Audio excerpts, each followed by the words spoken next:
지난주 오후 예배 때 제가 두동교회에 대한 말씀을 살짝 드렸는데, 두동교회는 1923년 익산시 성당면 두동리에서 설립된 교회예요.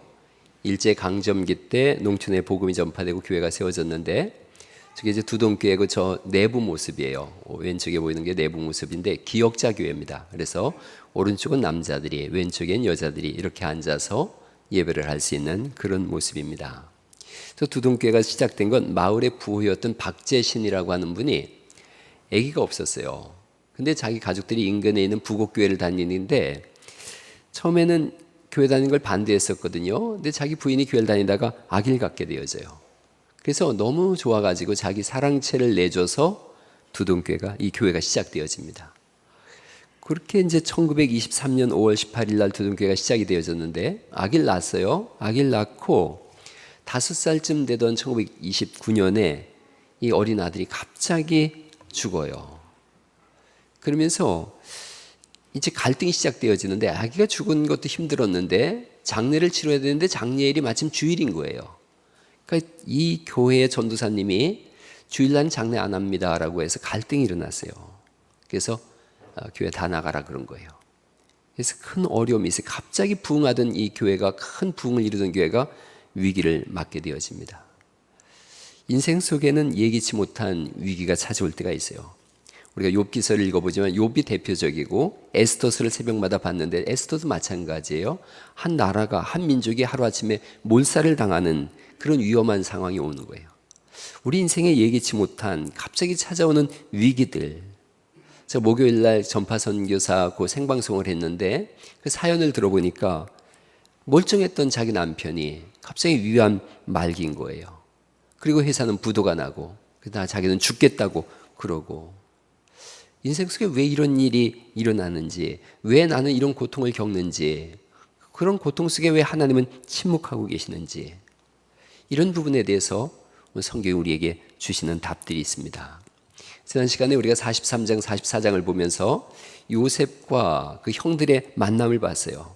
그리고 그 베냐민의 자루 속에서 은잔이 발견됨으로 인해서 베냐민을 남겨라, 베냐민이 종이 될 거라 그랬을 때에 유다가 나서서 그럴 수 없습니다.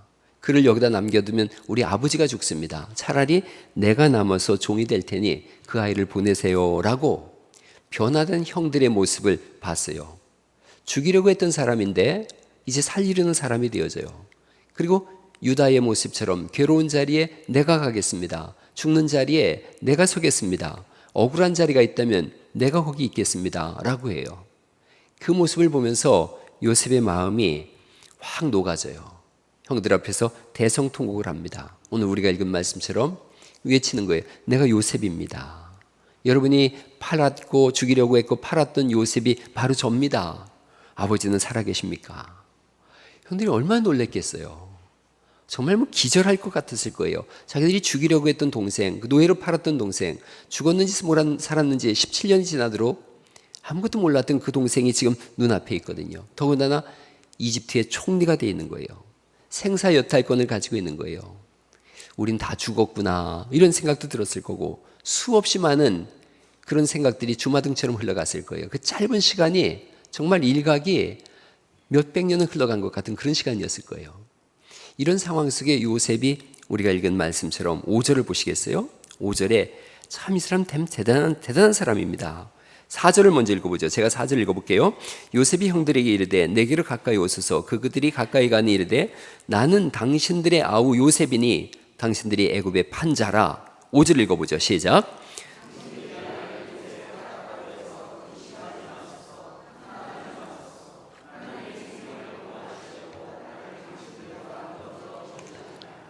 근심하지 마소서. 이 아차브라는 히브리어인데 고통하다, 탄식하다, 이 마음속에 죄로 인한 마음으로 확 타오르는 후회감, 이런 것들을 표현하는 거예요. 근데 이분이 이렇게 표현해요. 하나님이 생명을 구원하시려고 나를 당신들보다 먼저 보내셨나이다. 요셉이 어떤 사람인지를 엿볼 수가 있어요. 이 말에는 요셉의 신앙이 담겨 있어요. 이런 고백은 하루아침에 생기지 않아요. 오랜 시간 동안 하나님이 내 속에서 어떻게 일하셨는지를 본 거예요. 그리고 그 결정적 순간에 당신들이 나를 판 게 아니라 하나님이 나를 보내셨습니다. 악을 선으로 갚는 아량을 베풀고 있어요. 그리고 이들을 꾸짖기보다는 오히려 위로하고 있어요. 두려워하고 있거든요. 당황해하고 있거든요. 위로하고 있어요. 그들의 마음에 있는 짐을 내려놓게 하려고 애를 쓰고 있어요. 모든 상황을 잘 설명합니다. 지금 하나님이 이걸 하셨습니다라고 하는 하나님 섭리신앙이라 그래요. 하나님 섭리신앙을 말하고 있고, 우리가 43장, 42장을 읽으면서 야곱과 그 아들들이 한 번도 하나님이라는 단어를 써본 적이 없는데, 요셉은 바로왕 앞에서도 하나님이라는 표현을 쓰고 있고, 오늘 본문에도 5절, 6절, 7절에 계속해서 그가 고백하는 단어들을 보세요. 5절을 다시 한번 보시겠어요? 5절 중간쯤에 하나님이 생명을 구원하시려고 이렇게 표현하고 있고요. 7절 말씀이죠. 하나님이 큰 구원으로 당신들의 생명을 보존하고 하나님을 표현하고 있고요. 8절을 또 읽어보죠. 시작. 그런즉 나를 이리로 보낸 이는 당신들이 아니요 하나님이시라. 하나님이 나를 바로에게 아버지로 삼으시고 그 온 집의 주로 삼으시며 애굽 온 땅의 통치자로 삼으셨나이다 라고 하나님을 계속 고백하고 있어요. 하나님이 일을 하셨습니다. 하나님이 역사하셨습니다. 7절에 있는 말씀에 당신들의 후손을 세상에 두시려고, 그럴 때 후손이라는 이 단어는 구약성경의 가장 중요한 단어 중에 남은 자라는 표현이 있어요. 남은 자 사상이라 그래요. 남은 자 신학이라고도 그러고, 하나님께서 어떤 일을 하시려고 모든 위기와 상황 속에서도 특별히 살려주셔서 하나님의 일을 이루려고 남겨준 자들, 그들이 남은 자 신학이에요. 근데 하나님께서 지금 이스라엘 백성들을 남은 자로, 당신들의 후손을 남은 자로 두셔서 하나님의 일을 하려고 합니다. 이것이 하나님의 섭리고 하나님의 역사를 움직이시는 경륜이다, 이걸 표현하고 있어요. 나를 보내신 분은 하나님이십니다. 자기의 지위를 높인 것도 내가 뛰어나서가 아니라고 얘기하고 있어요. 그가 8절에 그렇게 고백하고 있어요. 바로의 아버지를 삼으셨다. 바로의 아버지란 뜻은 이 나라의 정책 담당자라는 뜻이에요. 그가 정책 담당자가 되어졌어요. 또한 통치자를 삼으셨다. 그가 이집트의 모든 상황을 통치하고 있거든요. 바로는 그냥 왕일 뿐이고 그 모든 일을 내가 하고 있는데 그 일을 하게 하신 분이 하나님이시다, 이걸 표현하고 있어요. 그러니까 처음부터 끝까지 하나님이 이 모든 일을 하셨습니다. 그리고 이제 아버지를 모시고 내려오라고 합니다. 11절 말씀인데요. 흉년이 아직 5해가 있으니 내가 거기서 아버지를 봉양하리이다. 아버지와 아버지의 가족과 아버지께 속한 모든 사람에게 부족함이 없도록 하겠나이다 하더라고 전하소서, 이렇게 표현해요. 이 말을 듣고서 형들이 아버지에게로 올라갑니다. 그리고 이제 아버지를 만나서 25절 말씀을 넘어가 보실까요? 45장 25절 말씀에 25절 26절 말씀을 같이 한번 읽어보시죠. 시작. 그들이 애굽에서 올라와 가나안 땅으로 들어가서 아버지 야곱에게 이르러 알리어 아리되 요셉이 지금까지 살아있어 애굽 땅 총리가 되었더이다. 야곱의 그들이 말을 믿지 못하여 어리둥절하더니, 정신이 멍한 상태, 이게 어리둥절하다는 뜻이에요. 그게 무슨 말이냐, 말 같은 소리를 해라, 이런 표현인 거죠. 그런데 계속해서 이제 27절에 있는 말씀이에요. 그들이 또 요셉이 자기들에게 부탁한 모든 말로 그에게 말하며 그들의 아버지 야곱은 요셉이 자기를 태우려고 보낸 수레를 보고서야 기운이 소생한지라, 이렇게 말씀하고 있어요. 기운이 소생했다, 이런 말씀은 영이 살았다, 영이 살았다. 그래서 야곱이 가족들과 함께 이집트 고센 땅으로 내려갑니다. 고센 땅은 나일강 하류 지역이에요. 델타 지역이라고 하는데 나일강 하류 지역이에요. 되게 습한 지역이라서 뭔가 사람들이 거기 살기를 꺼려해요. 근데 요셉은 이 당시 모든 걸 통치하는 사람이거든요. 벽돌을 짓습니다. 벽돌을 굽는데 벽돌이 짚을 넣어서 굽는 것과 집 없이 짓는 그런 벽돌이 있는데 그걸로 다 습한 지역을 거기를 벽돌로 채우고 집을 짓게 해요. 야곱의 후손들이 여기서 400년을 살아요. 그리고 대략 400년 뒤에는 200만 명 정도에서 300만 명 정도의 큰 민족이 일어나요. 그래서 이 이집트의 이 지역은 이스라엘의 인큐베이터다, 이런 표현을 쓰고 있어요. 한번 가까이 이렇게 보면, 아주 이렇게 근시안적으로 보면 요셉이 총리가 되어져서 야곱과 형제들을 먹여 살렸다. 조금 더 멀리 보면 요셉을 통해서 그 당대가 먹고 살았다. 근데 역사를 관찰해 보면 이스라엘이라는 나라가 세워지고 거기를 통해서 메시아가 오시는 구원의 파노라마가 펼쳐져요. 이렇게 하나님께서 하시는 이 사역들을 섭리와 경륜이라고 표현해요. 섭리는 세상을, 인생을 이끌어 가시는 하나님의 손길이에요. 그리고 하나님께서 쓰시는 하나님의 시간이에요. 이걸 크로노스의 시간이라 그래요. 물리적 시간이라 그래요. 섭리 속에 우리가 살고 있어요. 경륜이라는 말이 있어요. 섭리 속에서 구원을 이루어 가시는 거예요. 하나님의 때, 카이로스의 때라 그랬는데 의미적 시간이라 그래요. 그러니까 우리의 인생이 이렇게 하나님의 섭리 속에 지나가는데 어느 순간 하나님이 우리를 만나주시고 구원 얻게 하시고 이렇게 예배를 모이게 하는 경륜 속에 있다는 거예요. 섭리와 경륜이 있어요. 요셉이 이집트로 팔려가요. 거기서 총리가 되어져요. 이거 하나님의 섭리예요. 섬세한 그 손길로 이끌어 가시는 하나님의 손길, 섭리예요. 근데 이 모든 과정을 통해서 요셉과 그 야곱의 가족들이 이스라엘로 내려와서 정착을 하고 하나님의 백성이 세워지고 구원의 큰 청사진이 그려져요. 이걸 경륜이라 그래요. 그러니까 섭리와 경륜은 조금 다른 의미를 가지고 있어요. 예수님께서 십자가에 죽으셨어요. 그리고 부활하셨어요. 하나님이 그와 함께 하셔서 그를 예수님을 이끌어 가셔요. 섭리예요. 근데 그 구원의 이 모든 섭리를, 그 죽으시고 부활하심의 섭리를 통해서 우리가 구원의 역사를 이뤄요. 경륜이라 그래요. 그러니까 인생은 하나님의 섭리와 경륜 속에 있어요. 지금까지 우리의 삶의 걸음걸음 속에 왜 그런 일이 일어났는지 모르지만 섬세한 하나님의 손길이 있어요. 섭리가 있어요. 근데 그 가운데서 구원을 받고 오늘 여기서 모여서 예배하고 있어요. 이걸 경륜이라 그래요. 하나님의 섭리와 경륜을 인정할 때 삶을 재해석합니다. 인생의 해석이 어디서 나오는가? 하나님의 섭리와 경륜을 인정하느냐 인정하지 않느냐에 따라서 해석이 달라져요. 다시 한번 보세요.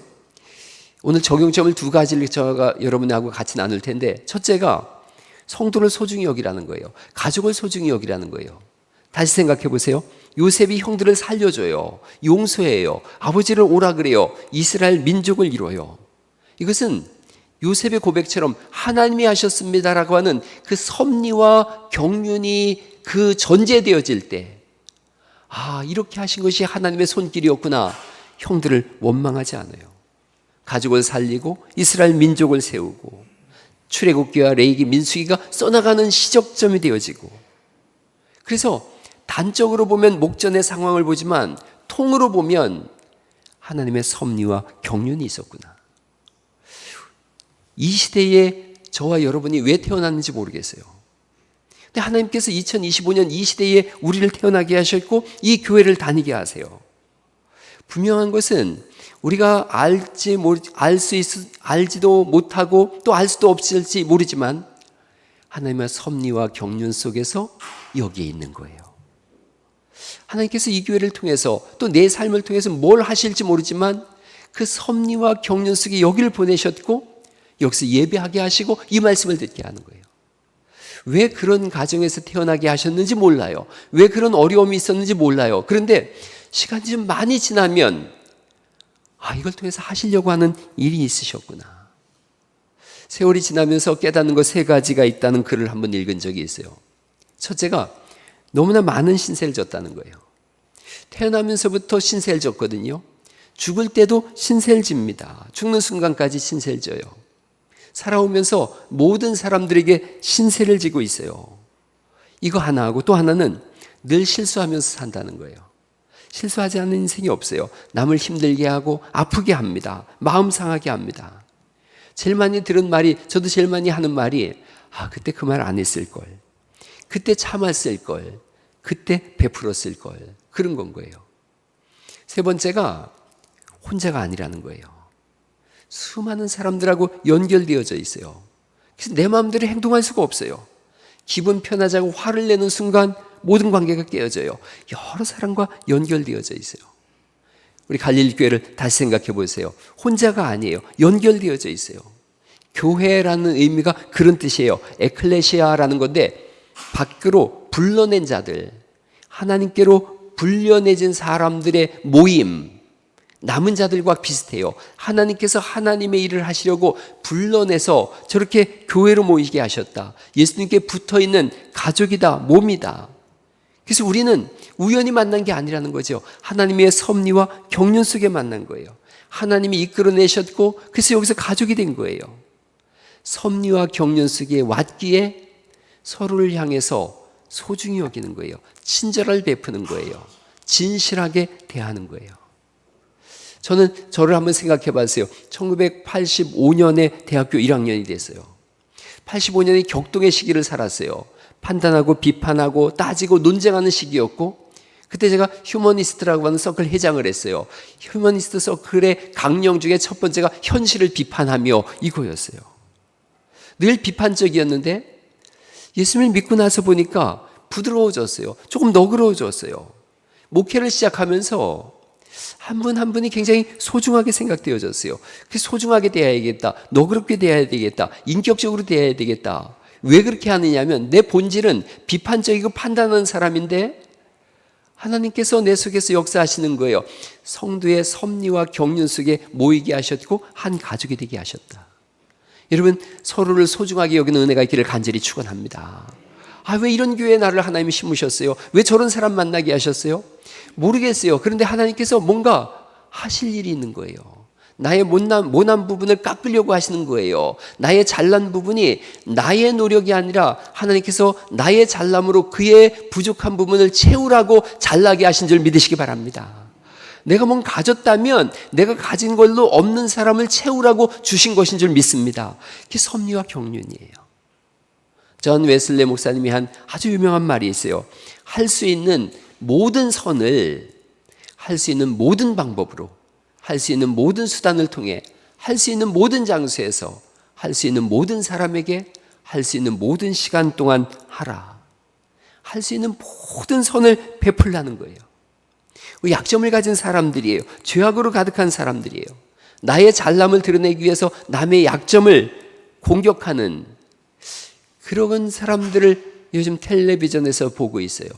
네 사람이 나와가지고 서로의 약점을 공격하면서 아주 진흙탕 싸움을 하는 모습들을 요즘 텔레비전을 통해서 여러분 보고 있을 거예요. 우리는 예수님 안에서 거듭난 사람들이거든요. 거듭난 성품을 가진 사람들이에요. 그래서 하나님이 가족으로 여기로 우리를 모으셨다면, 가족 되었었다면 부드러운 눈길과 아름다운 미소로 서로를 대하는 은혜가 있기를 간절히 축원합니다. 부드러운 눈길과 아름다운 미소가 뭔지를 옆 사람한테 한번 보여주시죠. 한번 해보세요. 시작. 예. 부부싸움하고 온 분들도 몇 분 계시는군요. 부드러운 눈길과 아름다운 미소. 여러분, 도스토옙스키가 쓴 백치라고 하는 그 책에 아주 유명한 구절이 있어요. 세상이 아름다움으로 구원받을 것이다. 세상의 아름다움으로 구원받을 것이다. 단순한 이 외모를 말하는 게 아니라 내면의 아름다움과 따뜻한 미소와 친절함이 세상을 구원할 거다. 이런 거예요. 거칠게 표현하는 사람들도 자기의 자녀나 가족을 보니까 한없이 부드러운 얼굴을 하더라고요. 제가 목회하면서 경험해요. 아주 거친 사람들인데 또 표현을 격하게 하는데 가족만 만나면 그렇게 부드럽더라고요. 하나님의 경륜과 섭리 속에 우리가 여기 가족으로 모였다. 이걸 생각하세요. 어떤 엄청난 일을 맡기실지 모르지만 지금 내가 당장 할 수 있는 것, 요셉이 형들을 용서하고 그들의 부담을 제해주고 오히려 그들을 격려함, 가족으로 돌아온 거예요. 언제가 제가 그런 말씀 드렸어요. 새벽이 오는 줄 어떻게 알 수 있느냐? 지나가는 나그네가 친구로 보일 때 내 마음에 새벽이 왔느니라. 구원받은 사람이지 어떻게 아는가? 원수가 친구로 변할 때 알 수 있어요. 성도가 가족으로 변할 때, 가족으로 보일 때 그가 구원받은 심령인 줄 믿으시기 바랍니다. 요셉은 지금 그 일을 하고 있어요. 오래전에 제가 에세이를 한 편 썼는데 에세이 그렇게 썼어요. 99마리의 양을 남겨두고 잃어버린 한 마리의 양을 찾아가시는 예수님은 밤새 고생하셨어요. 밤새 고생해서 한 마리의 양을 찾아서 품고 돌아왔어요. 그리고 99마리의 양이 있는 우리에 집어넣었어요. 그랬더니 99마리의 양들이 일시에 달려들어가지고 하는 말이 나쁜 놈, 주인 고생시킨 놈, 너 찾으러 주인이 떠나간 동안 우리가 얼마나 위험했는지 아느냐? 너는 더 이상 우리와 있을 자격이 없다. 얼마나 물고 뜯는지 그 양은 다시 가출했습니다 라고 제가 썼어요. 누군가 잘못했다면 침묵하든가 용서하든가. 할렐루야. 우리 교회 진교진 권사님이 돼지를 많이 키우셨는데 듣고 깜짝 놀란 얘기가 있어요. 돼지가 이렇게 다리를 다치면 우리 같으면 어떻게 하겠어요? 아이고야 많이 아프겠다, 붕대 가져와라 이렇게 할 텐데 주변에 있는 돼지들이 다 달려들어가지고 공격한답니다. 그래서 그 돼지는 결국 죽게 된다 그래요. 그게 짐승의 세계예요. 여러분, 교회는 주의 몸입니다. 지금 요셉이 지금 예수님의 마음을 갖고 있는 거예요. 하나님이 이렇게 하셨습니다라는 섭리와 경륜이 보이자 자기를 죽이려고 했고 팔았던 형들을 다 용서합니다. 그들을 다 고센 땅으로 와서 가문을 이루게 합니다. 우리를 이곳에 먼저 보낸 이유는 늦게 온 사람들, 그들을 돌보라고. 내가 건강한 이유는 연약한 사람들을 돌보라고. 내가 뭔가를 가졌다면 없는 사람들을 채워주라고 그렇게 하시는 줄 믿습니다. 섭리와 경륜입니다. 또 하나는 정말로 하나님의 섭리와 경륜을 인정하라는 거예요. 내 인생 속에 하나님의 섭리와 경륜을 인정하세요. 요셉의 인생, 형들의 인생, 그리고 아버지 야곱의 인생, 끝없는 위기의 시간들이었어요. 그럼에도 불구하고 하나님이 실패하지 않으세요. 하나님의 아버지가 되시기 때문에 실패하지 않고 이끄시고 인도하시고 주장하세요. 두동교회 이야기를 처음에 제가 말씀드렸어요. 그렇게 박재신이라는 사람을 통해서 교회가 세워졌었는데 그가 시험 들면서 다 쫓겨났어요. 또 나온 사람들은 두곡교회로 떠나가기도 하고 나머지 사람들이 모여서 생각한 거예요. 우리가 이럴 게 아니라 교회를 세우자. 그 사람들이 모여가지고 교회를 짓기로 했어요. 그런데 돈이 별로 없는 거예요. 목재를 사야 되는 거예요. 그런데 그때 안면도에 소나무를 싣고 군산 앞바다를 지나가던 배가 좌초가 되어져요. 그리고 그쪽 포구가 너무나 많은데 정확하게 두동교회가 있는 그쪽 포구로다가 적송들이 전부 떠내려옵니다. 헐값으로 사들여서 조금 전에 보여드렸던 그 교회를 지었어요. 어려움이 있고 인생에 해결하지 못할 그런 어려운 문제들이 생길 때에 그걸 통해서 뭔가를 또 이루어가시려고 하는 하나님의 섭리와 경륜을 생각할 수 있기를 간절히 축원합니다. 옛날에 우리가 최용덕 간사가 쓴 그 찬양곡집을 열심히 봤어요. 해, 달, 별 이렇게 해서 찬양곡, 이분이 악보를 다 그렸는데 저희도 그걸 찬양집을 많이 불렀는데 이분이 미국에 집회에 갔어요. 많이 피곤해 있는데 아침에 장로님이 산책 나가자고 제안을 하더래요. 거절할 수가 없어서 아침 산책을 갔어요. 그 아침 안개가 가득 껴가지고 제대로 뭘 보질 못했는데 돌아오는 길에 안개가 서서히 걷히는 거예요. 아름다운 단풍나무들이 보였어요. 가다가 좀 더 가다가 밤에 못 봤는데 아침에 보니까 수양관에 간판이 하나 보이더래요. 그 간판에 그렇게 써 있는 거예요. Jesus never fails. Jesus never fails. 예수님은 결코 실패하지 않으십니다. 이걸 본 거예요. 그리고 오버톤이라고 하는 크리스찬 외국 시인이 쓴 시가 있어요. 그 시에다가 곡을 붙였어요. 그 시가 그런 거예요. 내가 걷는 이 길이 혹 굽어드는 수가 있어도 내 심장이 울렁이고 가슴 아파도 내 마음속으로 여전히 기뻐하는 까닭은 하나님은 실수하지 않으심일세. 하나님 실수하지 않으신다. 하나님의 섭리와 경륜은 결코 실수하지 않으신다. 여러분 이 찬양 같이 한번 부르고서 말씀 좀 더 보면 좋을 것 같습니다. 이 찬양 같이 한번 불러볼까요?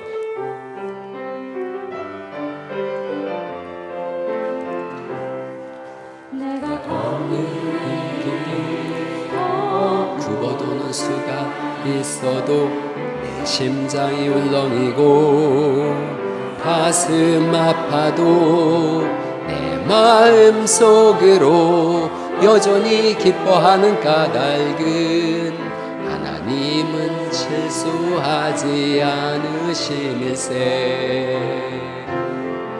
내가 세운 계획이 빗나갈지 모르며 나의 희망 덧없이 쓰러질 수 있지만 나 여전히 인도하시는 주님을 신뢰하는 까닭은 주께서 내가 가야 할 길을 잘 아심일세. 어두운 밤 어둠이 깊은 날이 다시는 밝지 않을 것 같아 보여도 내 신앙 부여잡고 주님께 모든 것 맡기리니 하나님을 내가 믿음일세. 지금은 내가 볼 수 없는 건 너무 많아서 너무 멀리 가물가물 어른거려도 운명이여 오라 나 두려워 아니하리. 만사를 주님께 내어 맡기리. 차츰차츰 안개는 거치고 하나님 제신 빛이 뚜렷이 보이라. 가는 길이 온통 어둡게만 보여도 하나님은 실수하지 않으신다네. 할렐루야. 하나님 실수하지 않으세요. 우리 인생도 가만히 살펴보면 요셉처럼 야곱처럼 위기의 시간들이 있지만 정확하신 하나님이 끌고 가시고 이끄시고 인도하세요. 제가 어제 라면 음악회 연습하는데 이렇게 보니까 여기 있는 우리 가족들이 함께 쓴 거예요. 그러니까 이제 오케스트라 쓴 지 얼마 안 됐는데 제가 라면 음악회를 96년에 개척하고 음악을 준비하고 이렇게 했는데 하나님께서 이렇게 모이게 하셔서 음악회를 열게 하시고 벌써 이번이 41번째인가 그런 음악회예요. 또 우리 아이들이 거기서 음악을 하고 또 아이들뿐 아니라 저 아줌마들이 저기 있을 줄 누가 알았겠어요. 저렇게 나이 들어가지고 이거 할 줄 누가 알았겠어요. 그런데 교회 안에 이런 음악이 있고 이런 것이 있으니까 자연스럽게 음악을 접하고 그 하나님의 섭리와 경륜 속에 음악회에 동참하게 되어지고 그리 되어져요.